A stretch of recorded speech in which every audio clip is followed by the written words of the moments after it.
photosynthesis.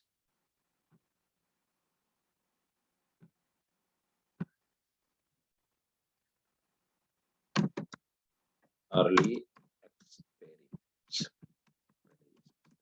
क्या experiment हो, किसने बताया कि ऑक्सीजन वो ऑक्सीजन है ना।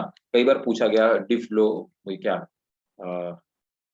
डिफ्लोजिस्टोन क्या है, फ्लोजिस्टोन क्या है, डिफ्लोजिस्टोन क्या है, ये कई बार क्वेश्चन पूछा गया, नीट पूछा गया। सिंपल है, दे रखा है, एनसीईआरटी भी दे रखा है ना। तो कई बार इस तरह के who like who discovered the oxygen, oxygen को डिस्कवरी किसने की, लाइट रिएक्शन किसने खोजा, इस तरह के क्वेश्चंस आ चुके हैं और ये आते हैं, राइट। हालांकि अब वैसे डिस्कवरी वाले क्वेश्चन कम आते हैं, बट ये जिस टाइप के क्वेश्चंस ये अभी भी फ्रिक्वेंटली आते हैं, तो इसलिए पहले वो बातें हम लोग समझ लेते हैं जल्दी जल्दी। तो अच्छा, अब चलो पहले हम लोग बात करते हैं, फिर मैं बताता हूँ कि फोटोसिंथेसिस कितने टाइप की होती है, क्या होती है, ठीक है। सबसे पहला point, the function of water to provide hydrogen. देखो फोटोसिंथेसिस है क्या, बेसिकली फोटोसिंथेसिस की रिएक्शन हम लोग स्टार्टिंग से पढ़ते आ रहे हैं कि फोटोसिंथेसिस की रिएक्शन क्या है, 6CO2 प्लस 12H2, 12H2 और कन्वर्ट किसमें होती है, C6H12O6 में कन्वर्ट होती है, प्लस 6H2O और प्लस 6O2, है ना, इसमें कन्वर्ट, ठीक है। और यहाँ पर क्या है कि 6CO2 प्लस 12H2। अब यहाँ पर ये जो आप देख पा रहे हैं कि ये हाइड्रोजन कहाँ से है, तो ये हाइड्रोजन भाई साहब कहाँ से आया है, ये हाइड्रोजन आया है वाटर से। और ये ऑक्सीजन कहाँ से आई, ये जो ऑक्सीजन 6O2 आया ये भी वाटर से, ये वाटर से। तो वाटर का रोल क्या है, ये हाइड्रोजन देता है फूड बनने के, है ना। कार्बन कहाँ से आया, तो कार्बन डाइऑक्साइड से है ना। तो हाइड्रोजन, वाटर का रोल क्या है कि हाइड्रोजन डोनर है, क्या है, water is hydrogen donor for food, है ना। तो ये तो हाइड्रोजन डोनर है, हाइड्रोजन डोनर। और दूसरा ऑक्सीजन क्या है, ये बाई प्रोडक्ट ना, यहाँ पर ये बाई प्रोडक्ट के फॉर्म में रिलीज हो रहा है, तो नोट करेंगे। The function of water, the function of water to provide hydrogen for synthesis of organic compound, the function of water to provide hydrogen for the synthesis of organic compound, bracket में लिख लीजिए food, organic compound, full stop, all liberated. फिर हाँ जी से बेटा, repeat कर सकते हैं? हाँ जी बिल्कुल कर सकते हैं। The function of water is to provide hydrogen, the function of water is to provide hydrogen for the synthesis of organic food, for the synthesis of organic food and full stop, not and, organic compound. All the liberated oxygen comes from it, all the liberated oxygen comes from it as a byproduct. ठीक है, next अगला point है, important point है, next point, about 70 to 80 billion ton, about 70 to 18 billion tons of 18 billion tons of CO2 fixed annually, CO2 fixed annually by the terrestrial and aquatic photoautotroph, by the terrestrial and aquatic photoautotroph, तो इतनी oxygen हर साल ये fix कर देने का काम करते हैं, एब्जॉर्ब कर लेते हैं, मतलब 70-20 billion ton. Next, it produces over it produces over 170 billion tons of it produces over 170 billion tons of dry organic matter। क्या मतलब है ड्राई ऑर्गेनिक मैटर? जो भी ऑर्गेनिक फूड बना है उससे आप वाटर निकाल दीजिए, डिहाइड्रेट कर दीजिए, तो उसको हम ड्राई ऑर्गेनिक मैटर बोलते हैं। फ्रेश मास का मतलब होता है, उसमें अगर कहीं टर्म लिखा हो कि फ्रेश मास प्रोड्यूस कर रहा है, तो मतलब समझिएगा फिर वो वाटर के साथ इंक्लूड करके कहा जा रहा है। ड्राई ऑर्गेनिक मैटर का मतलब फिर ड्राई होता है, ठीक है। तो आपका जो आपने देखा होगा ना, आप वो मिक्स वेज फ्रूट सूप लेकर के आते हैं, सूप, तो उसमें लोग क्या, उसमें गाजर भी पड़ी होती है, वो मटर भी पड़ा होता है, गार्लिक भी पड़ा होता है, अनियन भी पड़ा होता है, लेकिन वो सब डिहाइड्रेटेड होते हैं। तो वो क्या है, वो एक्चुअली ड्राई ऑर्गेनिक मैटर है ना। तो वैसे डिहाइड्रेटेड मैटर, ठीक है। वैसे अगर आप देखते तो उसका वेट ज्यादा होता, और डिहाइड्रेट कर देने के बाद उसका वेट कम हो जाता। तो नोट करेंगे, इसी इसी में कंटिन्यू रखना है, ठीक है। अकॉर्डिंग टू ओल्डर एस्टिमेट, अभी जो 170 बिलियन बना हुआ है, according to older estimate, according to older estimate, only 10% of dry matter, only 10% of dry matter is produced by terrestrial plant, produced by terrestrial plant, and rest 90% by and rest 90% by aquatic plant। तो older estimate ये कहते हैं कि ये जो 170 billion ton बना है, इसमें से सिर्फ 10% वो है जो कि हमारे वो प्लांट टेरेस्ट्रियल प्लांट जो पाए जाते हैं, जो लैंड प्लांट पाए जाते हैं, वो प्रोड्यूस करते हैं। बाकी 90% ओशंस प्रोड्यूस करता है। इसीलिए ओशंस को कार्बन डाइऑक्साइड सिंक कहा जाता था, लेकिन ऐसा नहीं है। बाद में पता लगा कि ये तो गलत बात है ना। तो नोट करेंगे इसके नीचे, the present estimate, the present estimate, present estimate, ये क्वेश्चन एक्चुअली पूछा हुआ क्वेश्चन, इसलिए मैं आपको लिखा रहा हूं। Present estimate put forward that 68%, that 68%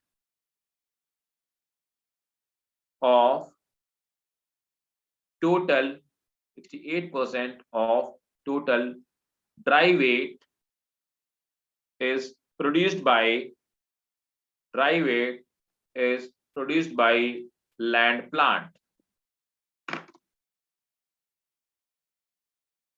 ठीक भाई,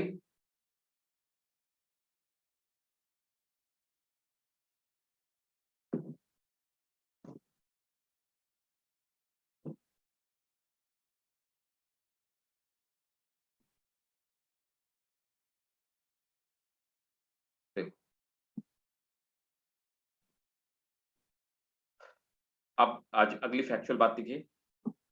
एक साइंटिस्ट थे Joseph Priestley,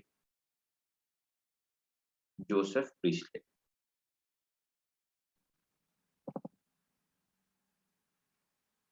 LEY, Joseph Priestley, है ना। नोट करेंगे, ही हाइपोथेसाइज्ड, वही चूहे वाला जो एक्सपेरिमेंट किया है आपके बुक में जो दे रखा है सामने, है ना। अगली वो बोलते हैं what breathing animals and candle remove from air plant adds to air. हाँ, ये जो एक्सपेरिमेंट दे रखा है ना। एक्सपेरिमेंट तो देख पढ़ा ही होगा, है ना, तो पहले ही पढ़ा होगा। तो नोट करो, ही हाइपोथेसाइज्ड दैट फाउल एयर। अब क्वेश्चन ये पूछा हुआ था कि फ्लोजिस्टोन क्या है, ये नीट का क्वेश्चन है। He hypothesized that foul air, foul air, और तो इन्होंने क्या, फाउल एयर, इनको नहीं पता था कार्बन डाइऑक्साइड क्या चीज है। फाउल एयर और फ्लोजिस्टोन, और फ्लोजिस्टोन produced by candle or animal,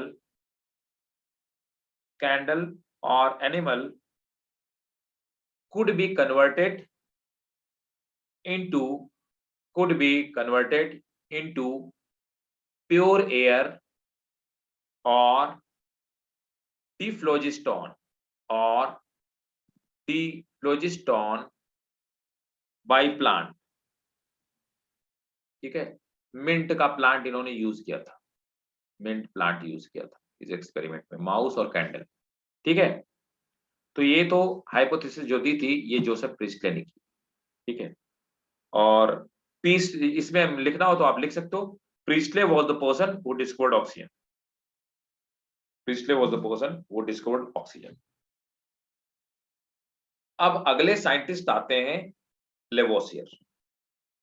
Lavoisier वही हैं जो केमिस्ट्री के फादर कहे जाते हैं। तो लेवोसियर ने कहा कि जोसेफ प्रिस्टले जिसको फ्लोजिस्टोन कह रहा है वो एक्चुअल में क्या है, कार्बन डाइऑक्साइड है, और जिसको डिफ्लोजिस्टोन कह रहा है वो क्या है, ऑक्सीजन है। नोट करो, एक्सप्लेन दैट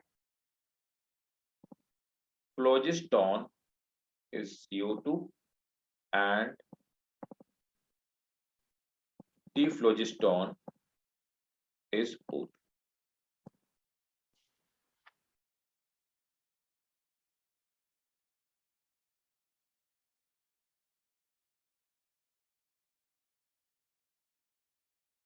ठीक है, नेक्स्ट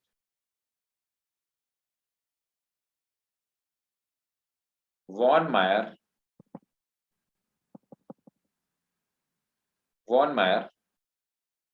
अगला साइंटिस्ट है। इसने कहा green plant convert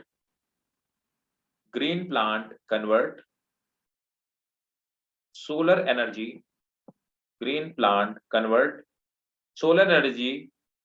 into chemical energy।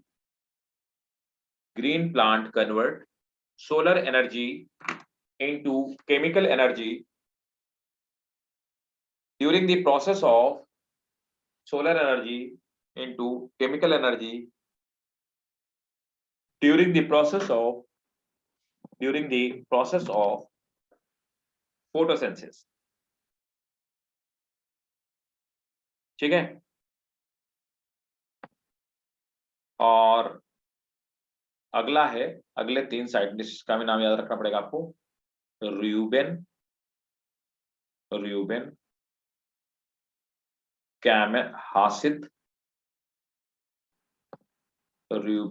Hasid and caiman. ये 3 साइंटिस्ट थे, र्यूबेन, Hasid and caiman. Oxygen evolve, इन्होंने बताया oxygen evolve during photosynthesis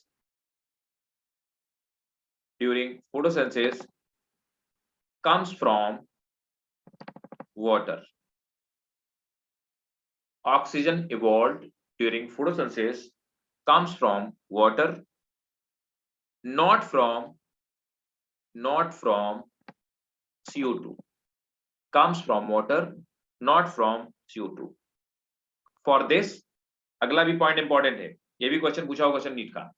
For this they used heavy isotope of water, heavy isotope of oxygen, O18।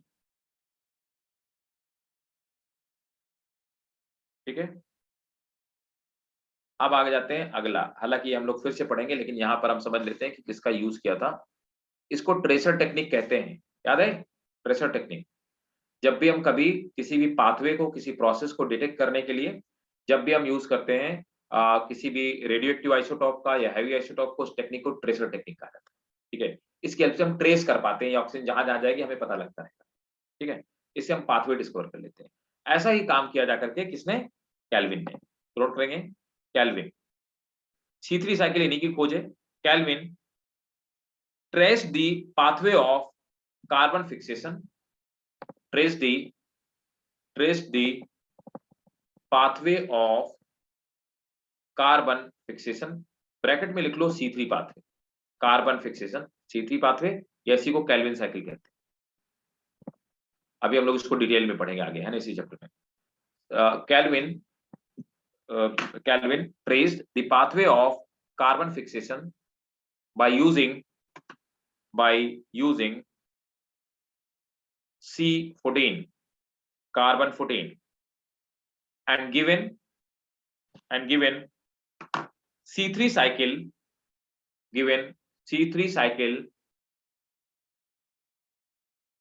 now known as Kelvin cycle. C3 cycle now known as Kelvin cycle. खास बात ये है, he was awarded with Nobel Prize. He was awarded with Nobel Prize for it.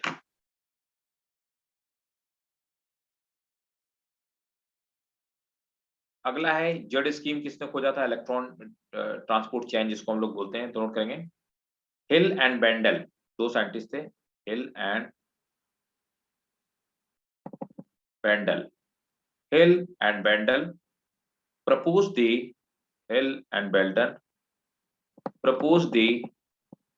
Z scheme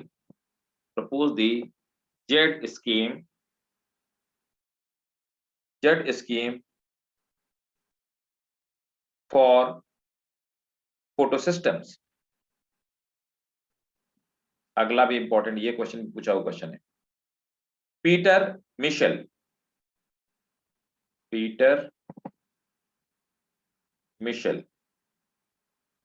proposed the chemoosmotic theory,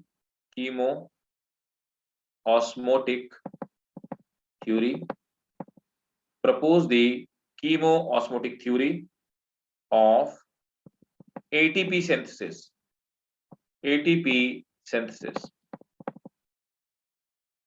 Right? Last point, Hatch and Slack, ये भी पढ़ेंगे, pathway भी हम लोग पढ़ेंगे। Hatch and Slack discovered the C4 pathway.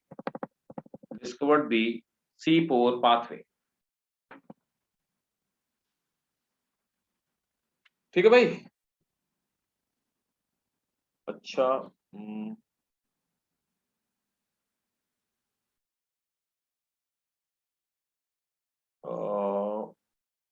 एक चीज और समझ लिया जाए कि फोटोसिंथेटिक एक्टिव रेडिएशन क्या होता है, PAR क्या होता है ना, PAR क्या चीज है, राइट? ये बात भी हम लोग समझ लेते हैं।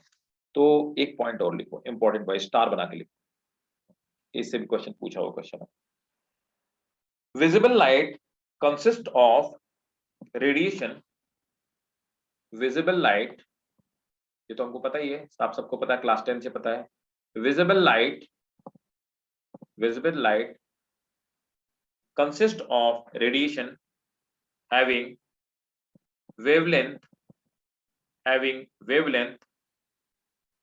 390 to 760 nanometer, 390 to 760 nanometer, या फिर इसी को कह सकते हैं 3900 एंगस्ट्रॉम टू 7600 एंगस्ट्रॉम, है ना, राइट? ये हमारी विजिबल लाइट। ठीक, नेक्स्ट पॉइंट नोट करेंगे। The part of spectrum used in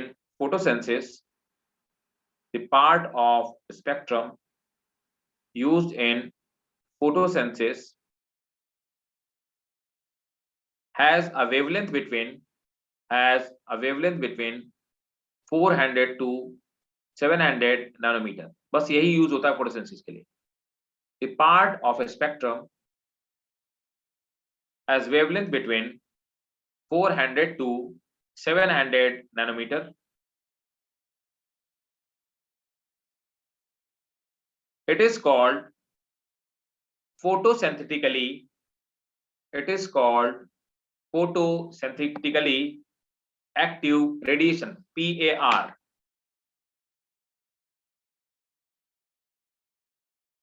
Full stop. Blue and red light spectrum are most effective, blue and red light spectrum are most effective in photosynthesis, full stop. The most efficient wavelength,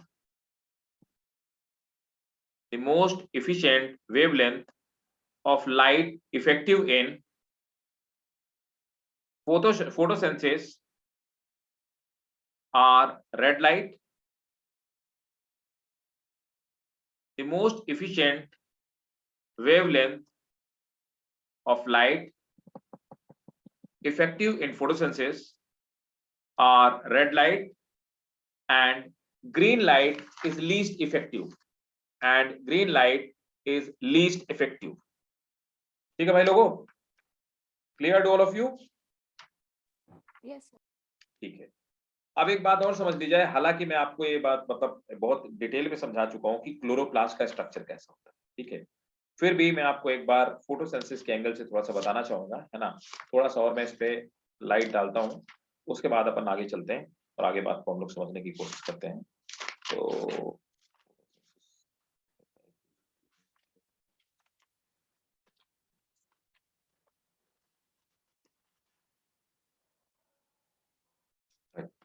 ठीक है,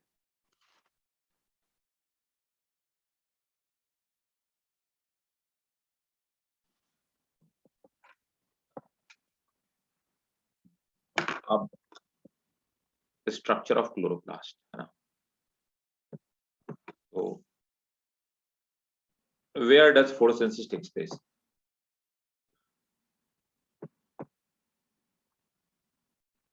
अगला है आपके NCERT में एक heading दी गई है,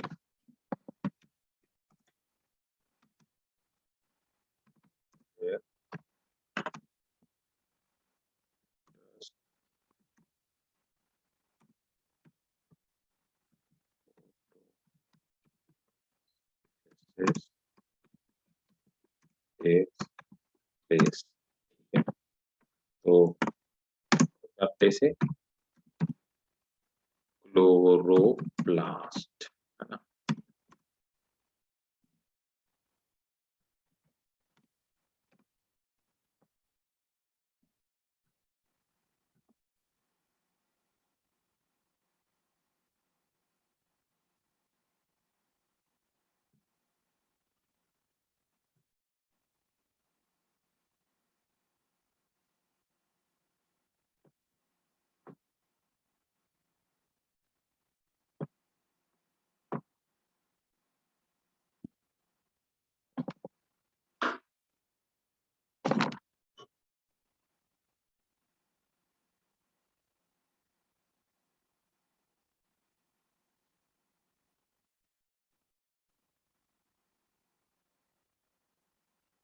right, ये हो गया हमारा क्लोरोप्लास्ट। देखो भाई लोगों बहुत ध्यान से समझिएगा, है ना, क्लोरोप्लास्ट में ये तो ग्रेना हो गया, इस पूरे ढेर को, इस पूरे पाइल को अपन ग्रेना कहते हैं, ये बात हमको पता है ना, ठीक है, राइट, तुम लोग एकदम साइलेंट मोड में क्यों चलेगा, क्या हो गया, समझ में आ रहा है ना सब? Yes sir. अच्छा, इतना ज्यादा सीरियस क्यों हो गया, मुझे लगा कि मतलब ज्यादा लोड पड़ गया क्या दिमाग पे, हैं? देखो इस पूरे, हम लोग इस पूरे, ये जो पूरा ढेर है ना, ये जो पूरा एकदम ये पाइलअप है, इसको अपन बोलते हैं ग्रेना, सिंगल को ग्रेनम कहते हैं, इन चारों को मिलाकर के ग्रेना बोलेंगे, तो ग्रेनम एक्चुअली सिंगुलर हो गया। अब ये जो ग्रेनम जिन चीज से मिलकर बना इनको थैलाकोइड कहते हैं। बहुत गौर से समझिएगा मेरी बात, ध्यान से, पूरा फोकस आपको मुझे इधर ही चाहिए। देखिए बस, अब ये जो ग्रेनम है ना, ये ग्रेनम हो गया, तो एक ये ग्रेनम हो गया और इसी तरह से इसके ऊपर एक दूसरा ग्रेनम हो गया, है ना, ये ग्रेनम हो गया। तो ग्रेनम का वो पार्ट, है ना, ये हो गया ग्रेनम, ग्रेनम का वो पार्ट जो आपस में एक दूसरे से चिपका हुआ हो, ये वाला पार्ट, है ना, ये वाला पार्ट, ठीक है, ये वाला पार्ट, है ना, एक के ऊपर एक रखे हुए, ये वाला पार्ट जो दूसरे वाले ग्रेनम से कांटेक्ट में होता है, इस वाले पार्ट को हम लोग क्या बोलते हैं, एप्रेस्ड पार्ट, क्या कहते हैं? इसे बोलते हैं एप्रेस्ड, एप्रेस्ड पार्ट। ठीक है, ये वाले पार्ट इसे हम लोग बोलते हैं एप्रेस्ड पार्ट। ठीक है, और ये बाहर वाले जो पार्ट होते हैं, है ना, एप्रेस्ड पार्ट, तो इन्हीं एप्रेस पार्ट में पाया जाता है क्या? PS2, photo system second. क्या पाया जाता है? PS सेकेंड उसको, फोटो सिस्टम। ठीक है, और ये जो बाहर की तरफ पार्ट होते हैं, ये वाले पार्ट बाहर, ये पार्ट तो किसी के साथ कांटेक्ट में होते नहीं, ये फ्री पार्ट है, बाहर स्ट्रोमा है। इन वाले पार्ट को हम लोग बोलते हैं, यहां पाया जाता है PS1, फोटो सिस्टम 1। इनको हम लोग बोलते हैं non appressed part, non appressed part. यहां तक मामला क्लियर है भाई लोगों? Yes, sir. ठीक है, बहुत बढ़िया। Again I want your 100% focus हो रही है। अब क्या होता है, ये जो एप्रेस वाला पार्ट होता है, ये एप्रेस पार्ट है, इनके बीच में इसी भाई साहब एप्रेस पार्ट में क्या होता है? वाटर का मॉलिक्यूल ब्रेक होता है। क्या होता है? H2O का वाटर ब्रेक होता है। वाटर का मॉलिक्यूल जब ब्रेक होगा तो ऑक्सीजन इवॉल्व होगी, और यहां पर क्या होगा? इलेक्ट्रॉन्स निकलेंगे। ठीक है, ऑक्सीजन इवॉल्व होगी, इलेक्ट्रॉन निकलेंगे और हाइड्रोजन आयन निकलेंगे। ठीक है, वाटर के टूटने की प्रोसेस को, है ना, तो ग्रेनम में क्या होता है? यहां पर वाटर के टूटने की प्रोसेस, H2O ब्रेक होगा दो ग्रेनम के बीच में, और यहां पर क्या होगा? और यहाँ पे 2H पॉजिटिव इलेक्ट्रॉन निकलेगा और प्लस ऑक्सीजन इवॉल्व होगी।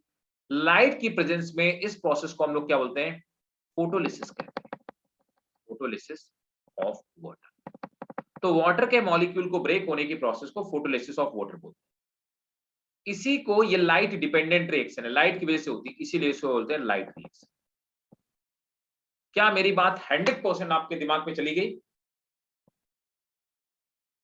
Yes, sir. बहुत बढ़िया, शाबाश, आप लोग तो बहुत इंटेलिजेंट निकले। अब दूसरा भाई साहब देखो, यहां पर जो लिक्विड भरा हुआ है, इसको अपन कह रहे हैं स्ट्रोमा, है ना। इसको हम क्या बोल रहे हैं? इसको बोल रहे हैं स्ट्रोमा। स्ट्रोमा में क्या होता है कि यहां पर एक साइकिल चलती है, उसको हम लोग केल्विन साइकिल कहते हैं। केल्विन साइकिल क्या होता है? इसमें कार्बन डाइऑक्साइड का फिक्सेशन होता है। तो क्या होता है स्ट्रोमा में? CO2 fixation. लेकिन कमाल की बात, इस प्रोसेस के लिए लाइट बिल्कुल नहीं चाहिए, बिल्कुल लाइट की कोई जरूरत नहीं है ना।